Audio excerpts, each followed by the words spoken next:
بسم اللہ الرحمن الرحیم۔ اسلامک انفارمیشن چینل کے سب بہن بھائیوں کو السلام علیکم ورحمۃ اللہ وبرکاتہ۔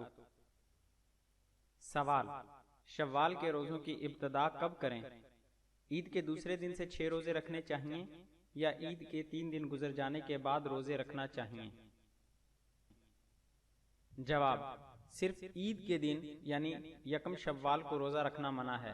شوال کی 2 تاریخ سے ہی شوال کے 6 روزے شروع کر سکتے ہیں۔ عید کے 3 دن گزرنے کا انتظار ضروری نہیں۔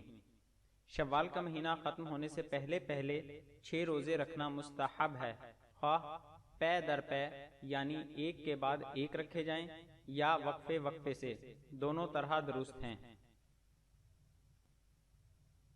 دارالفتاح جامعہ علوم اسلامیہ علامہ محمد یوسف گنوری ٹاؤن۔ مزید اسلامی معلومات حاصل کرنے کے لیے ہمارے چینل کو سبسکرائب کریں۔ آنے والی ویڈیو سے باخبر رہنے کے لیے بیل آئیکن پریس کریں۔ دوستوں سے گزارش ہے کہ ہماری حوصلہ افزائی کے لیے ہماری ویڈیوز کو لائک اور شیئر ضرور کریں۔ شکریہ، جزاک اللہ خیرہ۔